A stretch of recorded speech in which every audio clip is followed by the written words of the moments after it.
Well, good morning. This is Linda from North Central Texas. I'm getting ready to put on a whole pot of chicken and dumplings, old Southern style chicken and dumplings. I started out, I think I've got about 5 or 6 chicken legs in there. Fill the pot with water. And now I'm going to put in my spices, which I'm putting in garlic, a little bit of garlic powder. I put in black pepper.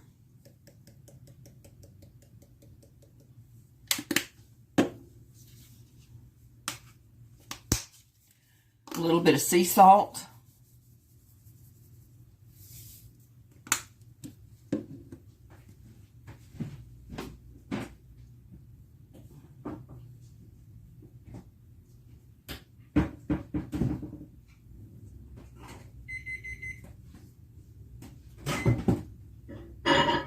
Got y'all put on a cup of coffee in the microwave. That's how I heat up my morning coffees, in the microwave.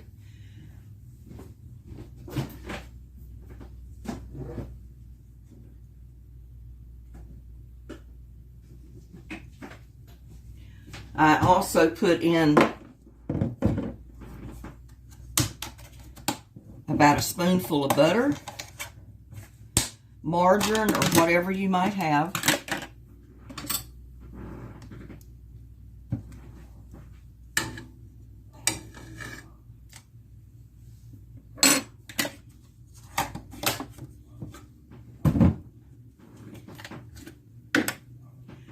Put in about a teaspoonful of minced garlic that comes in a little jar, because I'm all out of my fresh garlic right now.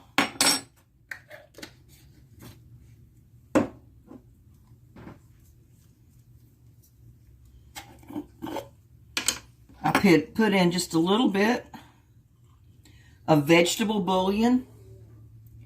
I don't know if y'all have seen that before, but I use it in quite a bit of my cooking.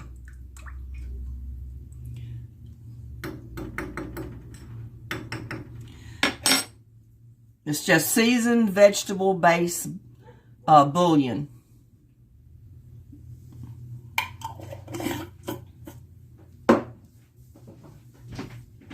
I put in a lot of stuff in my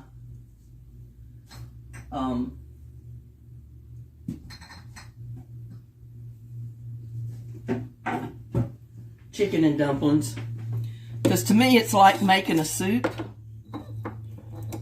I also put in 1 beef bouillon cube, because to me, when you make chicken and dumplings, see, 1 little cube, drop that in there.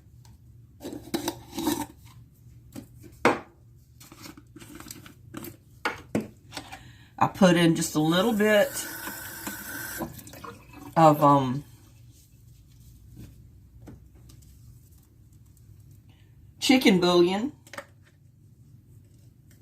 about a spoonful, teaspoonful.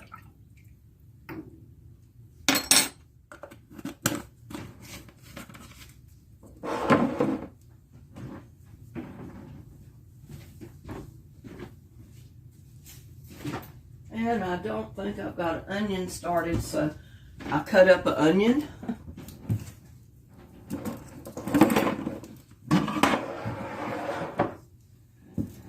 Because 99% of your chicken and dumplings is the seasoning you put in the pot.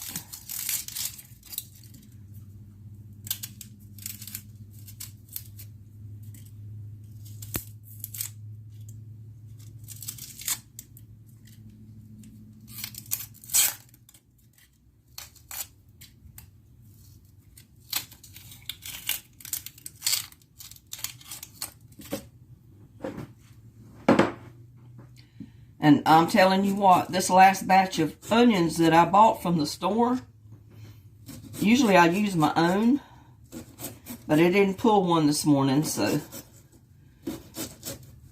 I keep store-bought ones on hand too, in case I don't have one ready to pull in the garden.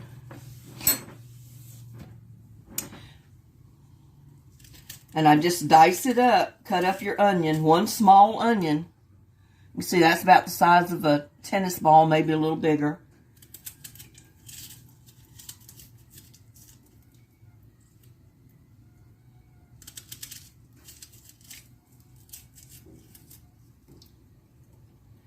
But to me, the thighs and the chicken legs are some of the best to make your chicken and dumplings, because they have a lot more flavor than just the chicken breast. I mean, you can suit yourself. I mean, I've done it all. I've used chicken breast at times, and I've used the whole chicken at times, or just chicken legs. Whatever I have. You know, whatever I have on hand when I decide to make chicken and dumplings is what I use. Now, that's going to cook for probably an hour or so.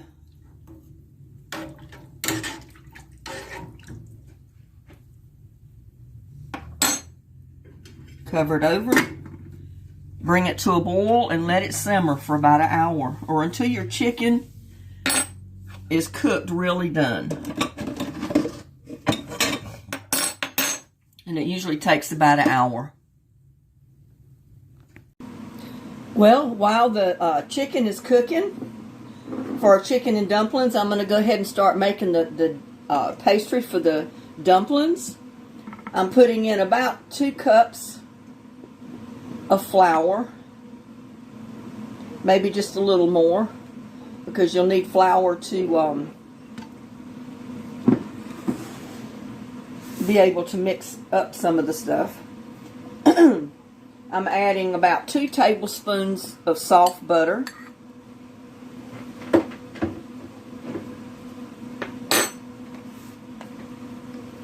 And I'm adding just a little bit of salt. Now, if you know a better way, be sure to do it, but with me, I like to just get my hands in there and mix up my butter with my flour so I know it's well mixed. It just takes a few minutes.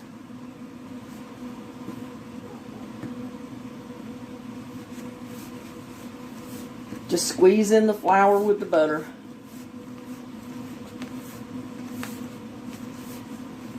I've tried it with pastry blenders. I've tried it with everything. But to me, this is the easiest and the fastest way, is just to get your hands in there.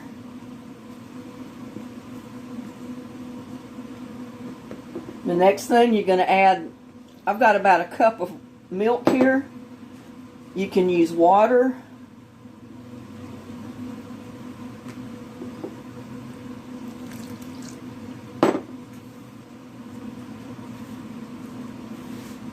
I mean, you can make it with just plain water, or you can use your milk. You can use whipping cream.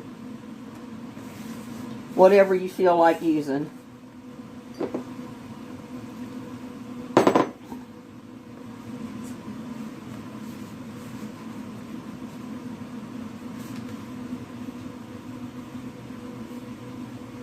I need just a little bit more water in there, I guess.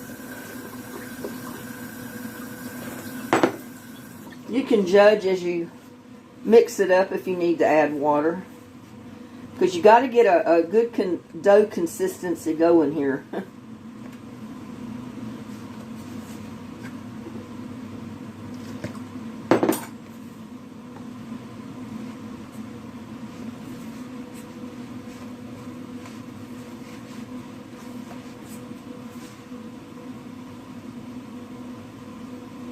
Got a lot of it stuck to my fingers, but that's okay.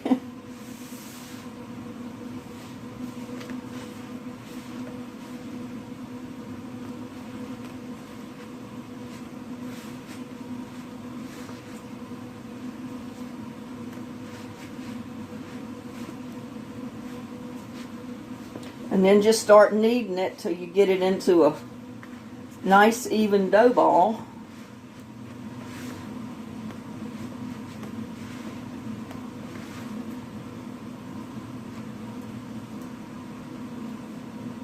Some of this dough off my fingers.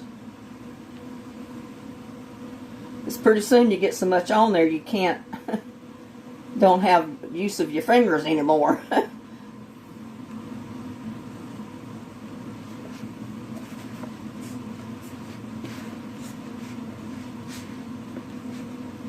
But just keep kneading it around until you get a nice ball.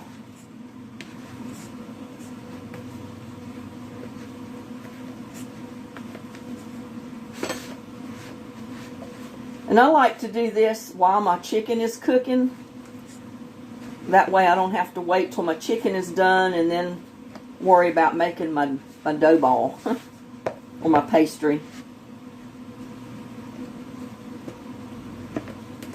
Now, just going to put some of that flour out on my counter. That's why I always like a white counter, because I always roll my dough out on it.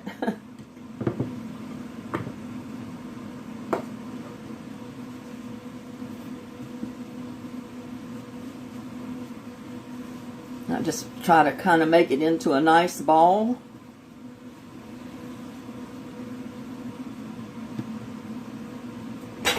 And then, yep, my handy rolling pin.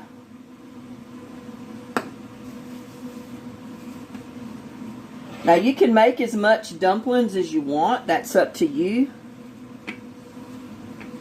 I love dumplings, but I know if I fix too many, I'm going to eat them all. And that's okay too.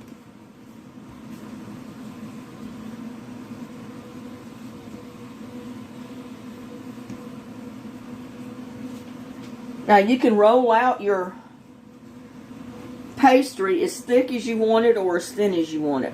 That's the one beauty of making it all yourself, is you can control how thick you want your pastry. Some people like it really thin. I like mine a little thick. And then I just start cutting it. Just take a knife and I start cutting strips. Some people cut squares.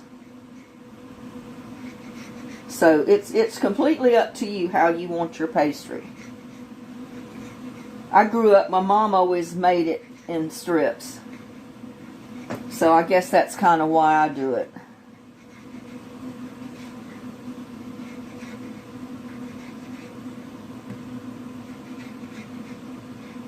And no, I don't leave them that long. I kind of cut them off a little.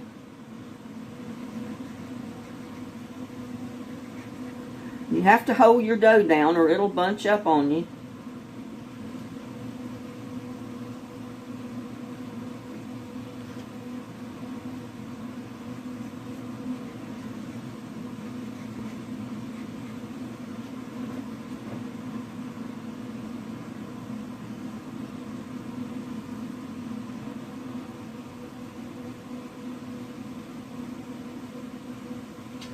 But see, some of them are longer than others, and that's okay too.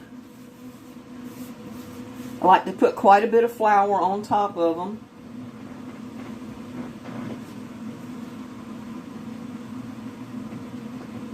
Because they're going to be sitting for a little while the chicken is cooking. But you can see there, you can see compared to my hand how I make mine. It's just totally up to you. That's the beauty of making stuff yourself. And I make sure each piece is floured good.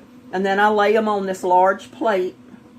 And that's where they're going to stay until I get ready to put them in my pot. So you want to flour them good so they're not going to stick together. Or they don't stick to the plate.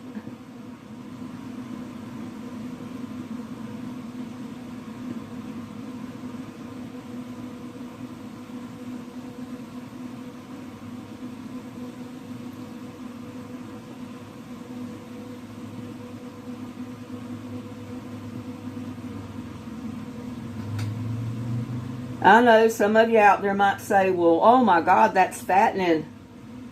Well, I tell you what. I gained more weight drinking diet sodas than I ever have in my life. I drank nothing but sugar-free everything.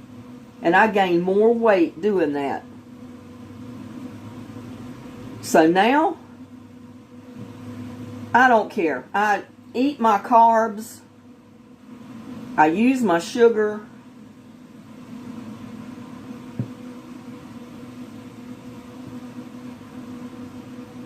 And I haven't lost any weight really, but I haven't gained any more either. So, I think for one, sugar-free everything gives you a false sense of security. And you start eating everything because you say, well, it's sugar-free, I can eat this. And see, that's not true. And sometimes you just gain weight whether you eat a lot of food or not. That's just the way it is. I mean, sometimes your metabolism slows down and your body doesn't consume calories like it used to. So you will gain weight. That's just kind of the way of life, I guess.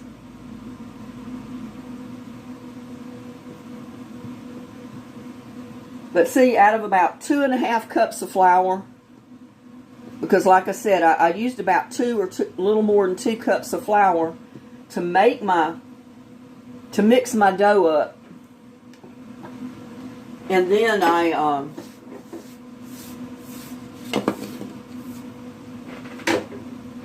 had to have a little bit of extra flour to put on the counter. And a little bit to, and don't mind me, but I'm going to brush that right into my trash can under here, since I'm not going to touch anything else.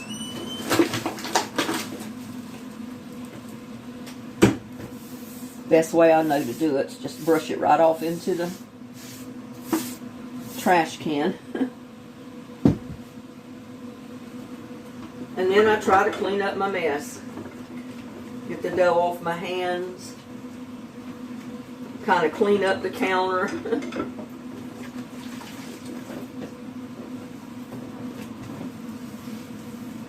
See, that way when your chicken is done and you're ready to put your dumplings in later, you don't have to stop and make your dumplings. They're already made.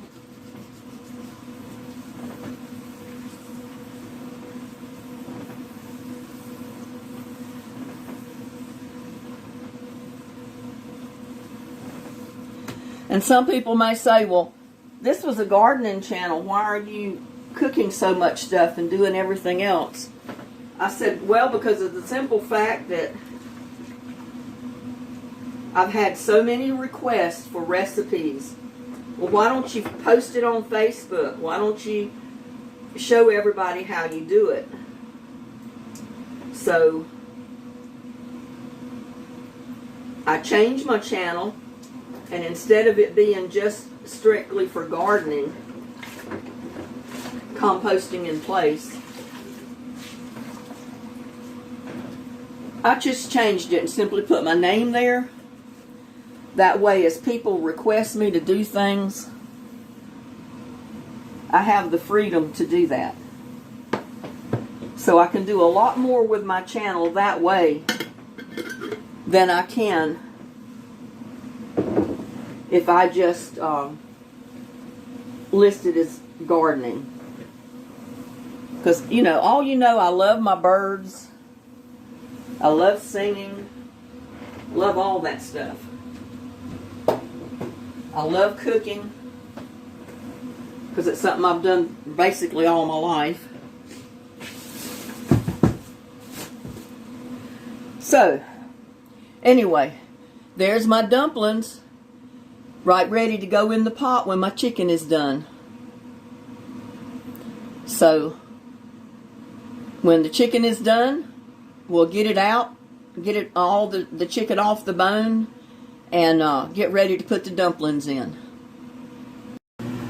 Well, I think my chicken is done enough. So what I'm going to do is get me a bowl and my tongs. And I'm going to get those chicken legs out of the pot because they're cooked to where they're falling apart. And what I'm going to do is just get all the meat off of the bones and throw it right back in the pot.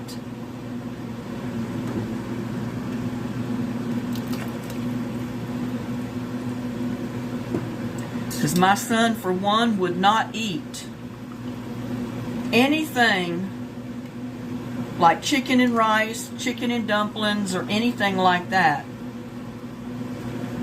if you left it on the bone.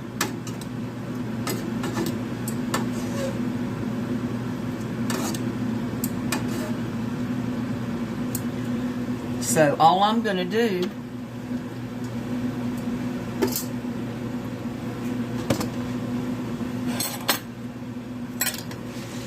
let you see that.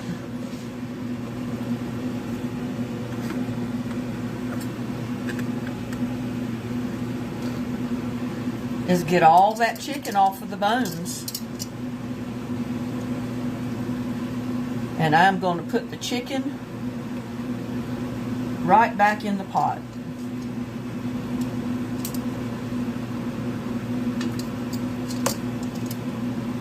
And it's a little too hot to handle right now, so I'm using my tongs to get all that chicken off, or the bones. And I don't like the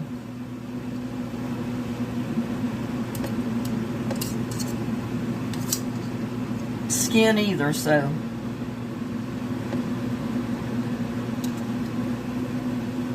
I try to get all that skin off,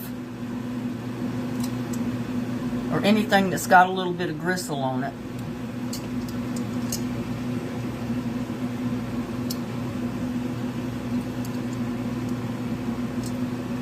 All I do is just get all the pieces of chicken.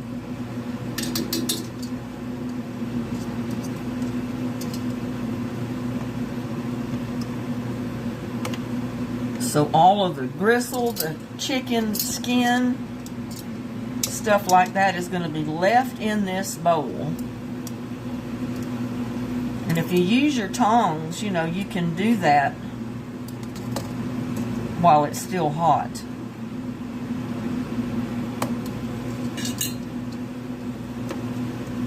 Because you don't want it to take too long to debone your chicken, because you want to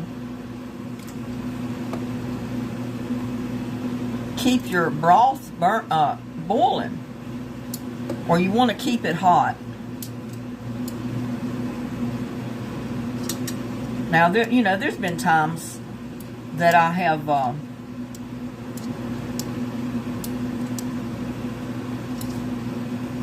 let the chicken cool off a little bit.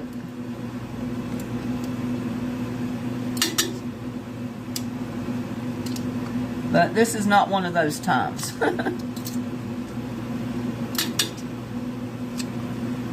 But as you can see, it's real easy to do. If you cook your chicken till it's done, it falls off of the bone.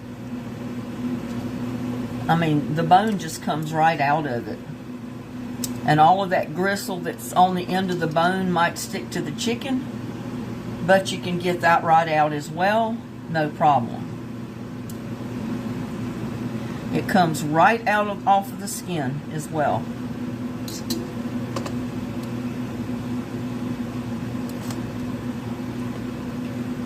And I kind of agree with my son. You know, I don't like to eat chicken and rice and then have bones in my chicken and rice. I'd rather have just my chicken in there.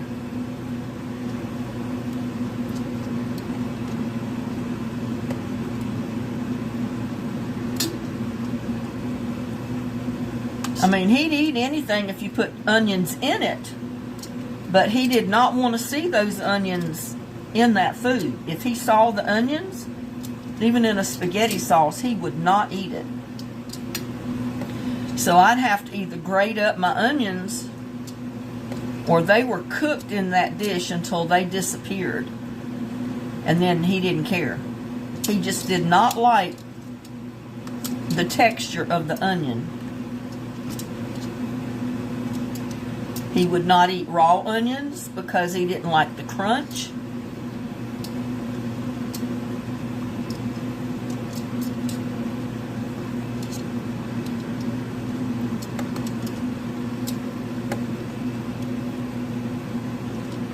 And he did not like the texture of a cooked onion unless it was just cooked all to pieces.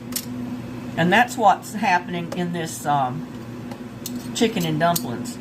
My onions are just going to be all cooked to pieces. You're not going to be able to see the onions left in there.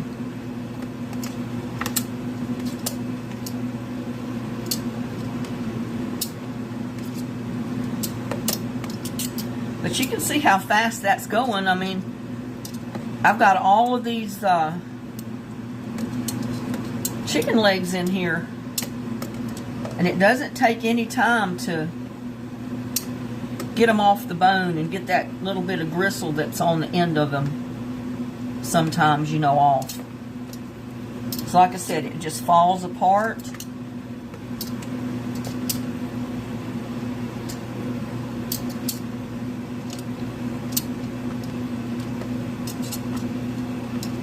Don't have to worry about it.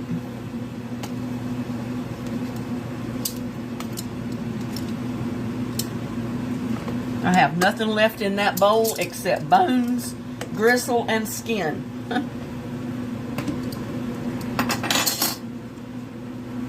Now I'm going to turn my pot back up a little bit. I got to watch my time here.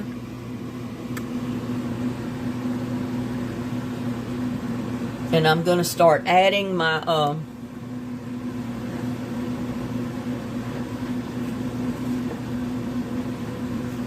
going to start adding all of my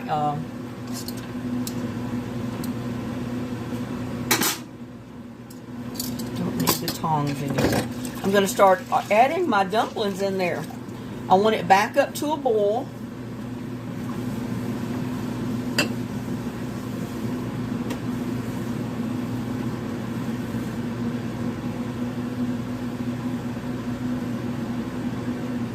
You can see here I've got my dumplings, and I'm just going to start dropping them in.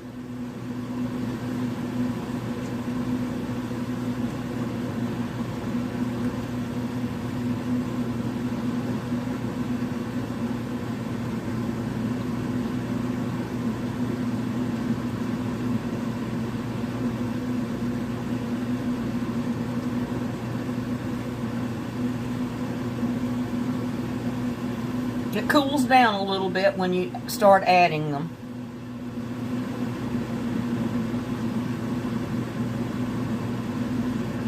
But you want to add one at a time, kind of space them out.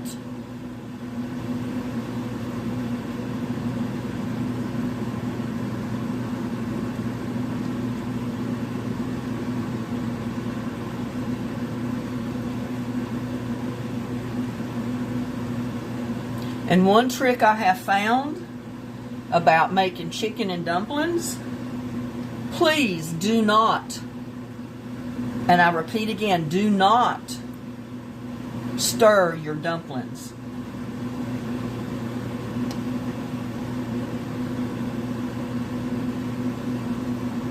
If you start stirring your dumplings, they're going to come apart.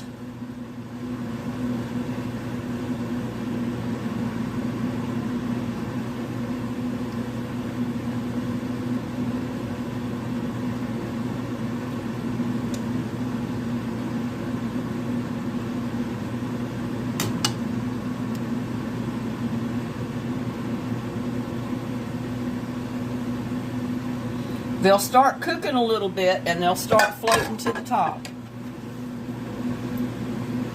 Just like you see them right there.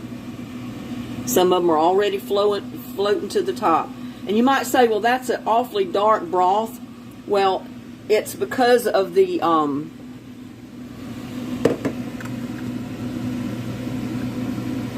It's because of the vegetable bouillon and the chicken bouillon that I put in there. Turn it up just a little bit more. Do not stir them. I mean, you can take your fork and sometimes just kind of push them down. But do not stir them.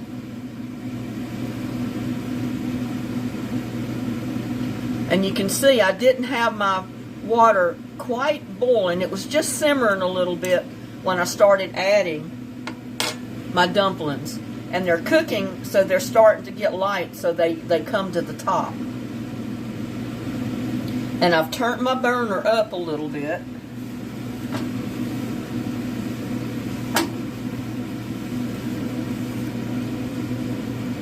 So it'll kind of come back to a boil.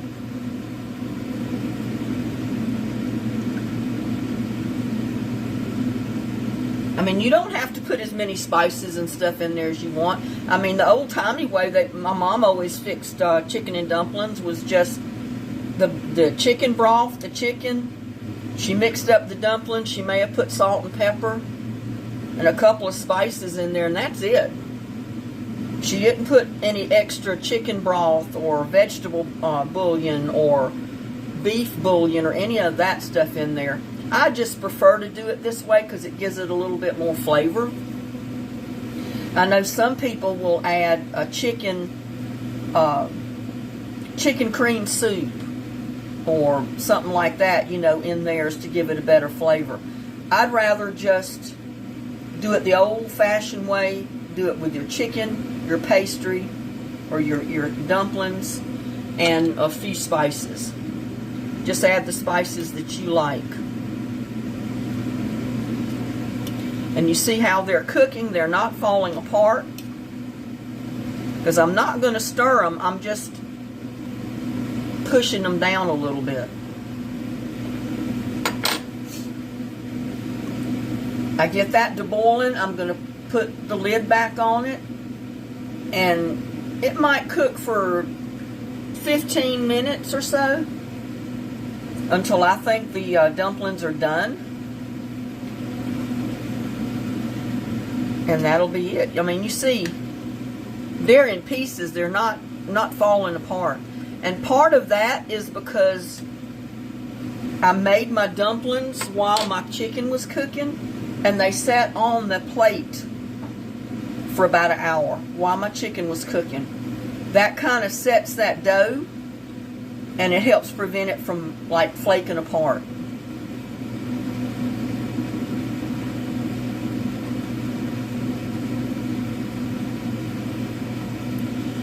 Like I said, I'm trying to keep watching my time because I don't want my camera to cut off with me. But now I'm going to cover it. I'm going to leave it for about 20 minutes.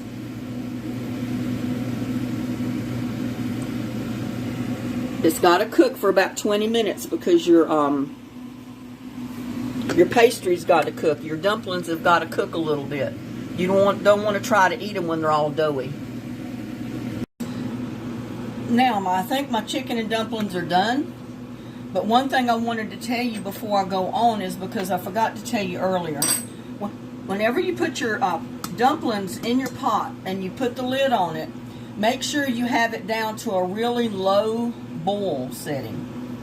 And please don't walk away from your pot. Or if you do, don't go very far, because if you have it a little bit too hot, these dumplings will boil over. And they do it pretty fast. So to avoid that, put your heat down on a low boil, and then stay close enough that you can watch your pot, because it will boil over on you. It does it very easy when you have dumplings in a pot. And these are a little bit more soupier than what I would normally would like, but they're cooked done. But I think the next time I will not put as much water in my pot. But I wanted to ladle out some and put it in my bowl and just let you see. Now, you don't have to pre-make your dumplings. That's up to you. But I like to kind of mix it all up and get it done, so I don't have to do that at the last minute. I'm going to move this over here so you can see.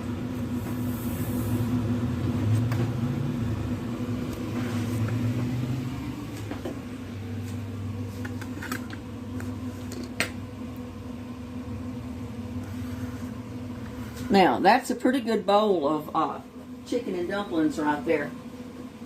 And like I said, if you want to make them traditionally, the way I started out making them years ago and the way my mom always made it, just use your chicken, maybe a little bit of chicken bouillon, salt and pepper, maybe a little bit of garlic. It's up to you. But you don't have to put in beef stock or beef bouillon or the vegetable bouillon like I put in mine. Because mine is usually a really white looking creamy color. And that vegetable bouillon that I put in there and the beef bouillon is what made it a darker color. So if you want yours traditionally, just don't add all the other ingredients that I put in mine. Just put your chicken, your salt and pepper, maybe chicken stock or chicken bouillon to flavor it up a little bit. And then just whatever spices you want. Like I said, sometimes I make it this way, sometimes I'll leave out the vegetable bouillon and the beef bouillon because I don't want it to look dark. But like I said, when you cook it yourself, it's up to you. And you don't have to pre-make your dumplings. You can wait till after you get your chicken separated and you get it back in the pot, leave it on a low simmer, and go ahead and mix up your dumplings at that time. And I'm going to post a picture of this bowl of chicken and dumplings versus the last chicken and dumplings that I cooked that did not have the vegetable bouillon or the beef bouillon in it. And you can see the difference in the color. But it still tastes great. And I'm going to try this because that is if it's cool enough and I don't end up burning my mouth. Because I know this is good.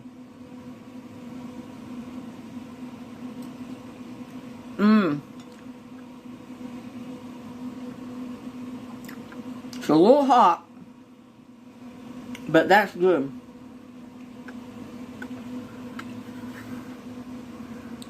And when you make your pastry or your dumplings a little early, like I did, they will set, and they come more like a noodle type pastry than the traditional pastry that I'm sure you're used to eating. And in the other picture that I'll show you of the whiter broth and the dumplings, I didn't pre-make those.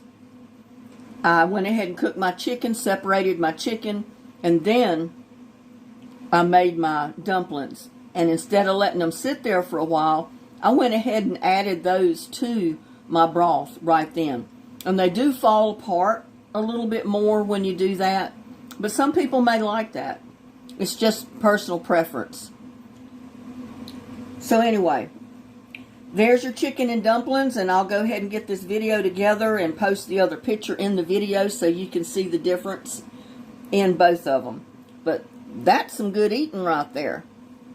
And I know it don't look like traditional chicken and dumplings, and like I said, it's because of the vegetable bouillon and the beef bouillon that I put in it. So, like I said, sometimes I fix it this way, sometimes I fix it the traditional way.